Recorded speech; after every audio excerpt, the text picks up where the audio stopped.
तारीख पे तारीख का जमाना जाएगा। क्या होगा इस कानून से जो पूछते हैं उनको मैं बताना चाहता हूं। जिनका दृष्टिकोण भारतीय है वो समझ सकता है कितने बड़े गौरव की बात है, मगर इटालियन चश्मा जिन्होंने पहना है वो इसको नहीं समझ सकते। 75 साल तक इस देश की क्रिमिनल जस्टिस सिस्टम में चला गया, कांग्रेसियों की नजर नहीं पड़ी। भाई ये कांग्रेस की सरकार नहीं है, आप समझ नहीं रहे हो।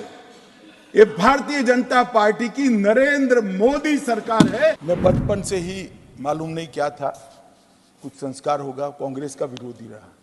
मेरी आइडियोलॉजी में जुड़ने से पहले भी कांग्रेस मुझे पसंद नहीं आती थी। भारत तो उनको पसंद ही नहीं आता है नाम, मगर मैं क्या कर सकता हूँ, ये देश का नाम ही भारत है। आजादी के 75 सालों के बाद भारतीयों द्वारा बनाया गया है, भारतीयों के लिए बनाया गया है और भारत की संसद के द्वारा बनाया गया है। कई लोग बाहर सवाल करते हैं, यहाँ तो बैठे नहीं है, यहाँ बैठकर पूछते तो मैं जवाब भी देता, मगर मैं तो बाहर भी सुनकर आता हूँ और मानता हूँ कि मेरा दायित्व है कि सार्वजनिक रूप से पूछे गए सवालों का जवाब देना चाहिए।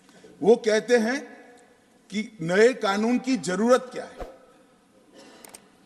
उनको स्वराज का मतलब ही मालूम नहीं है। स्वराज का मतलब स्वशासन से नहीं होता है। स्व शब्द सिर्फ शासन से जुड़ा हुआ नहीं है। स्वराज मतलब स्वधर्म को आगे बढ़ाए वो स्वराज है, स्व भाषा को आगे बढ़ाए वो स्वराज है, स्व संस्कृति को आगे बढ़ाए वो स्वराज है, और वो स्व शासन को जो प्रस्तापित करे वो स्वराज है। गांधी जी ने शासन परिवर्तन की लड़ाई नहीं लड़ी थी, गांधी जी ने स्वराज की लड़ाई लड़ी थी। और आज तक आप 75 साल में से करीब करीब 60 साल तक सत्ता में बैठे, स्व को जागरूक करने का काम नहीं किया। 2014 से नरेंद्र मोदी जी ने इस देश की महान आत्मा को, स्व को जागरूक करने का काम किया है और वो ही आज भारत के उत्थान का कारण बना है। मान्यवर, लोकतंत्र में बैलेंस ऑफ वर्क की एक टर्म्स को बहुत महत्व दिया जाता है। आपराधिक न्याय प्रणाली जो अभी हमारे देश के अंदर काम कर रही है, उसमें ये बैलेंस बिगड़ गया था और हमने इसके अंदर बैलेंस ऑफ वर्क का बहुत बारीकी से ध्यान रखा है।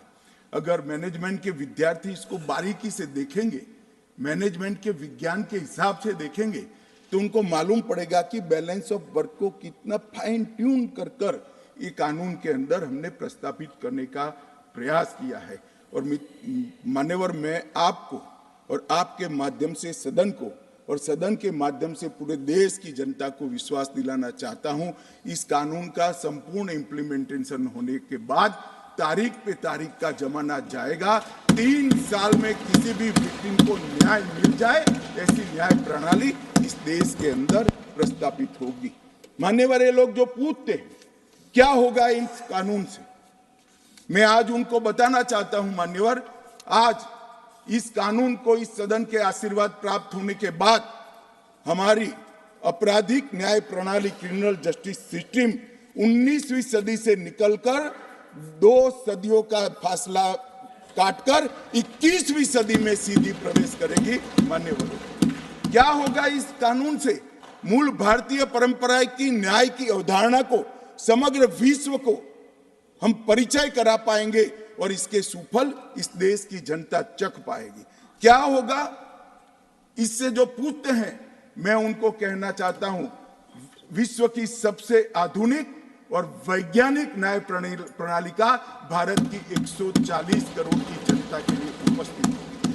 क्या होगा इस कानून से जो पूछते हैं उनको मैं बताना चाहता हूं कि आज जो विद्यमान है वो सारी तकनीक और आने वाले 100 साल तक जो तकनीक आगे बढ़ सकती है, वो सारी तकनीक को सिर्फ रूल्स में परिवर्तन कर कर समाहित किया जाए, इतनी दूरदृष्टि के साथ तकनीक को इस कानून के अंदर समाहित किया गया। जो पूछते हैं क्या होगा इस कानून से, मैं उनको कहना चाहता हूं कि 7 साल से ज्यादा सजा है वो सभी घृणित अपराधों के लिए हमने फोरेंसिक साइंस लेबोरेटरी की विजिट को कंपलसरी किया है, जिससे कन्विक्शन रेशियो के अंदर बढ़ावा होगा। ये जो पूछते हैं क्या होगा इस कानून से, इनको मैं कहना चाहता हूं, अंग्रेज चले गए, पूरे देश में 4 प्रकार की न्याय प्रणाली चलती थी। आज कश्मीर से कन्याकुमारी और द्वारका से लेकर कामाख्या तक इस कानून के आने के बाद एक ही प्रकार की न्याय प्रणाली का चलेगी। एक गौरव का अनुभव वो नहीं कर सकते, मैं समझ रहा हूं नहीं कर सकते। जिनका दृष्टिकोण भारतीय है वो समझ सकता है कितने बड़े गौरव की बात है, मगर इटालियन चश्मा जिन्होंने पहना है वो इसको नहीं समझ सकते। वो अपेक्षा भी देश की जनता को उनसे नहीं है। मान्यवर, भारतीय नागरिक सुरक्षा संहिता में ढेर सारे बदलाव किए हैं, बहुत सारे सदस्यों ने कहा है, मैं बोलना नहीं चाहता। भारतीय न्याय संहिता ने भी सुरक्षा संहिता में 9 नए सेक्शन, 39 नए सबसेक्शन जोड़े हैं, 44 नए स्पष्टीकरण और व्याख्याएं जोड़ी है, 35 सेक्शन में टाइमलाइन डाली है और 14 धाराओं को हमने निरस्त किया है। मान्यवर, इसी तरह से भारतीय न्याय संहिता में भी अब 21 नए अपराधों को जोड़ा गया है, जिसमें एक अपराध मॉब लिंचिंग का है।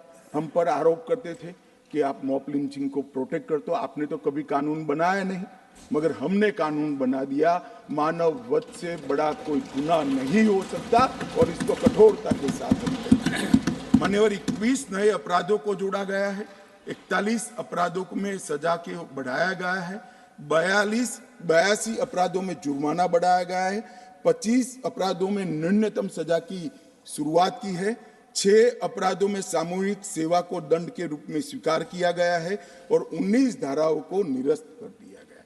इसी तरह से भारतीय साक्ष्य अधिनियम के अंदर भी हमने 170 धाराएं अब होगी, 24 धाराओं में बदलाव किया है, 2 नई धाराएं और 6 उपधाराएं जोड़ी हैं और 6 धाराओं को निरस्त किया है। आपकी फितरत है, चुनाव घोषणा पत्र को घोषणा पत्र मानते हैं। भारतीय जनता पार्टी चुनाव घोषणा पत्र नहीं कहती है, संकल्प पत्र कहती है और संकल्प सिद्ध करती है।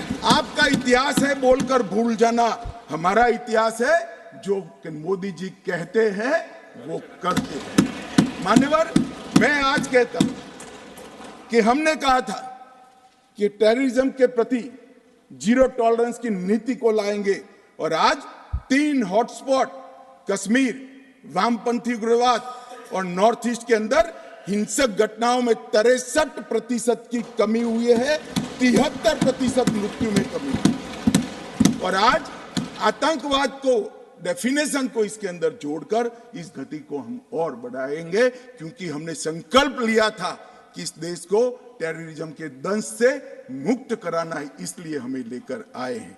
मित्रों, मान्यवर, हमने कहा था कि हम अयोध्या में राम मंदिर बनाएंगे, हमने संकल्प लिया। कहते थे कांग्रेस के अध्यक्ष उस वक्त कहते थे कि मंदिर वहीं बनाएंगे मगर तारीख नहीं बताएंगे। 22 तारीख को प्राण प्रतिष्ठा है, पूरा देश जाने वाला। ये वादा भी मोदी जी ने पूरा कर दिया। हमने वादा किया था इस देश की मातृशक्ति को, इस देश के नीति निर्धारण के अंदर हम उचित सम्मान देंगे।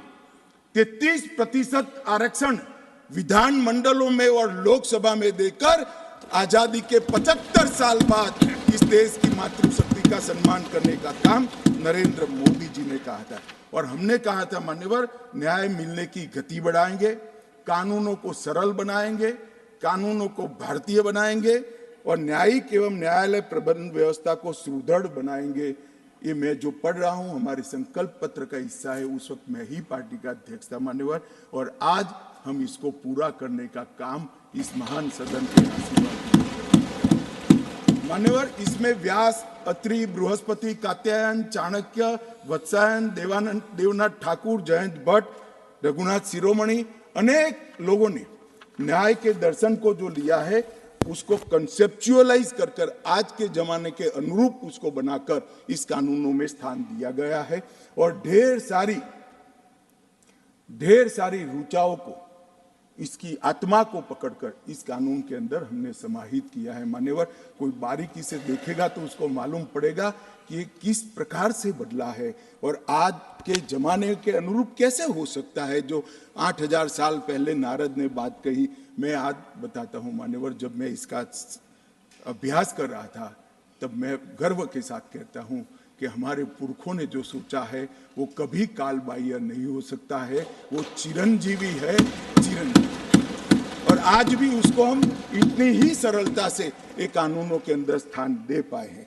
मान्यवर, ये जो ये कानून आज तक चलते थे, इसमें कुछ शब्द थे जो आजाद भारत की आत्मा को आहत करने वाले थे।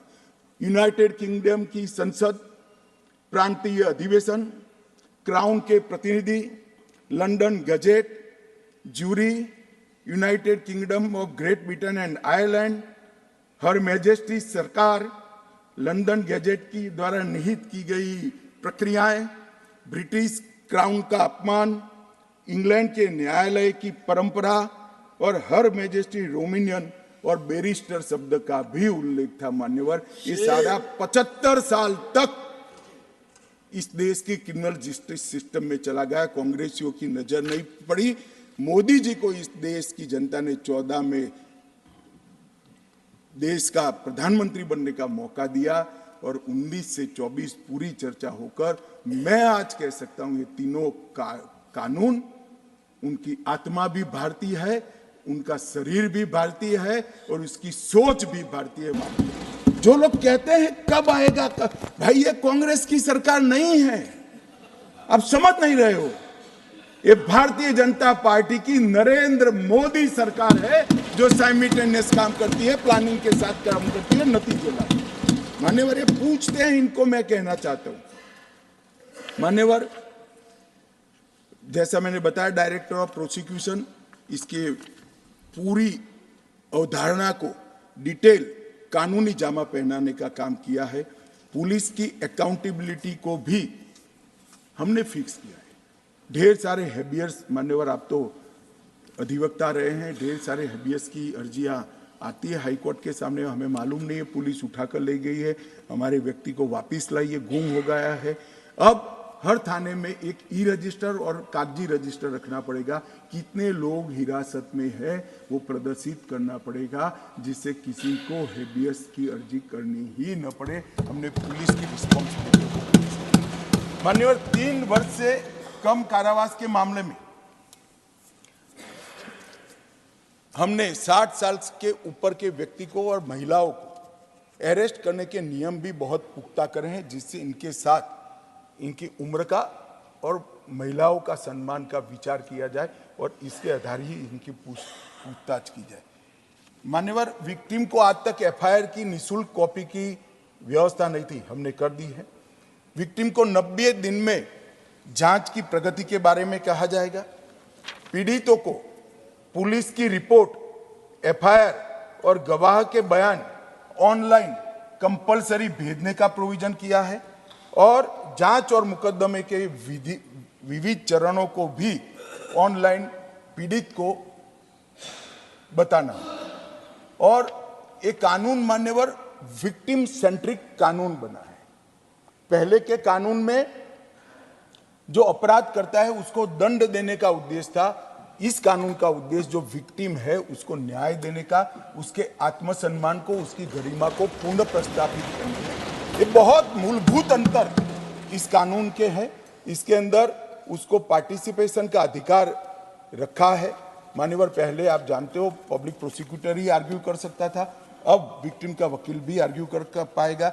इंफॉर्मेशन का अधिकार भी हमने दिया है। नुकसान की क्षतिपूर्ति का दावा करने का अधिकार भी दिया है, वो भी क्रिमिनल कोर्ट ही तय करेगी, सिविल दावा नहीं होगा। 0 एफआईआर से देश भर में कहीं पर भी कोई दबंगों के डर से वो थाने में अगर कोई मिली भगत वाला अधिकारी बैठा है, एफआईआर नहीं लेता है, तो ऑनलाइन एफआईआर देश भर में कहीं से भी वो कर सकता है। ये कांग्रेस पार्टी को मैं बचपन से ही मालूम नहीं क्या था, कुछ संस्कार होगा, कांग्रेस का विरोधी रहा। मेरी आइडियोलॉजी में जुड़ने से पहले भी कांग्रेस मुझे पसंद नहीं आती थी, कुछ नहीं मालूम था मान्यवर, तब से मैं विरोधी रहा। मगर मैं बारीकी से उनको देखता हूं। जब जब वो सत्ता पर आते थे 124A मतलब राजद्रोह का बड़े मौज से उपयोग करते थे, और जब सत्ता के बाहर जाते थे तो कहते थे कि 124 है तो कॉलोनियल कानून है, इसको निरस्त कर दो। मगर फिर सत्ता पर आते थे तो 124 का उपयोग करते थे। इन्होंने राजद्रोह को कभी समाप्त करना नहीं चाहा। भारतीय जनता पार्टी और नरेंद्र मोदी सरकार आज इस देश के कानून से राजद्रोह को हमेशा के लिए समझ। मान्यवर, शासन के खिलाफ बोलने का अधिकार हमारा संविधान का मूल अधिकार है। व्यक्ति के खिलाफ आप कुछ भी बोल सकते हो, कोई गुनाह नहीं होगा, बोलिए। बदनिक्सी का प्रावधान है, जिसको जानना चाहिए वो कोर्ट में जाए, मगर आपराधिक न्याय प्रणाली आपको झेलनी नहीं पड़ेगी। परंतु जिस धारा के तहत बाल गंगाधर तिलक, महात्मा गांधी और वीर सावरकर जेल में गए, मुझे आनंद है मान्यवर, आज वो धारा यहां से समाप्त हो रही है। ये कहते हैं कि आपने अलग तरीके से राजद्रोह को देशद्रोह बनाकर लाए। मैं सभी सदस्यों को विनंती करता हूं कि मेरी बात आप ध्यान से सुनिएगा मान्यवर। पहले आईपीसी की धारा 324A में जो शब्द प्रयोग था सरकार के खिलाफ, सरकार मतलब एस्टैब्लिशमेंट और व्यक्ति अंततोगत, अब बीएनएस में धारा 152 में भारत की संप्रभुता, एकता और अखंडता के खिलाफ जो करेगा उसको देशद्रोही माना जाए। बड़ा स्पष्ट कर, सरकार की जगह भारत शब्द प्रयोग लाए। भारत तो उनको पसंद ही नहीं आता है नाम, मगर मैं क्या कर सकता हूं, ये देश का नाम ही भारत है मान्यवर। भारत के खिलाफ जो करेगा, भारत की संप्रभुता, एकता और अखंडता के खिलाफ करेगा, उसके खिलाफ ये धारा 122 लाई जाएगी। आईपीसी में उद्देश्य और प्रयोजन की बात नहीं थी, आशय और प्रयोजन की बात नहीं थी। देशद्रोह की डेफिनेशन में आशय की बात कर हमने एक और उसको बचने का मौका दिया है। आईपीसी में जो डेफिनेशन थी उसमें घृणा और अवमानना था, जिससे राजद्रोह का अपराध हो सकता। रानी के खिलाफ अवमानना नहीं कर सकते, रानी के खिलाफ नहीं बोल सकते, रानी को घृणा नहीं बोलते। अब हमने क्या शब्द डाले हैं, घृणा और अवमानना हटाकर सशस्त्र विद्रोह, विध्वंसक गतिविधियां, अलगाववादी गतिविधियां और देश के अर्थतंत्र को नुकसान पहुंचाना, ये सारे उद्देश्य जो है शुद्ध रूप से भारत को सुरक्षित करने के लिए है, किसी व्यक्ति या शासन को सुरक्षित करने के लिए है। मगर मुझे मालूम है मैं उनको नहीं समझा पाऊंगा, क्योंकि वो समझना ही नहीं चाहिए। उनका तो इच्छा था कि वो मूल स्वरूप में चालू रहे और कभी अगर हमारा नंबर लग जाए तो इसका उपयोग करेंगे, मगर लंबे समय तक आपका नंबर नहीं लगने वाला है। हमने सारे छिद्रों को अब तक के अनुभव के आधार पर बदलने का काम किया है और एक परिपूर्ण कानून बनाने का प्रयास किया है। कानून कोई परिपूर्ण कभी बन ही नहीं सकता, समय बदलता है, जरूरियातें भी बदलती है, मगर हमने कम से कम मैं इतना कह सकता हूँ मान्यवर, 100 साल की टेक्निक के अंदर जो बड़ी बदलाव हुए, गुजरात फॉरेंसिक साइंस यूनिवर्सिटी के साथ बैठकर, ढेर सारे इसके एक्सपर्ट्स के साथ बैठकर इसको विजुलाइज करने का प्रयास किया है। वो टेक्निक तो आज है ही नहीं, तो उसको समाहित नहीं कर सकते, मगर जो शब्द के प्रयोग किए हैं वो टेक्निक के लिए ओपन है और उसको स्वीकृत करने वाले हैं। तो हमने बहुत दूरदर्शिता के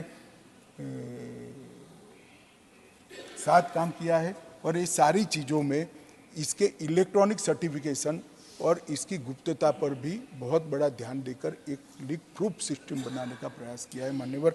अंत में मैं इतना ही कहना चाहता हूं कि मैं फिर से आपके माध्यम से इस सदन को और देश की जनता को विश्वास दिलाना चाहता हूं, ये कानून इतने सालों के बाद, आज़ादी के 75 सालों के बाद भारतीयों द्वारा बनाया गया है, भारतीयों के लिए बनाया गया है और भारत की संसद के द्वारा बनाया गया है, जिसके अंदर भारत की मिट्टी की सुगंध भी है, भारत का संस्कार भी है और भारतीय दर्शन भी है।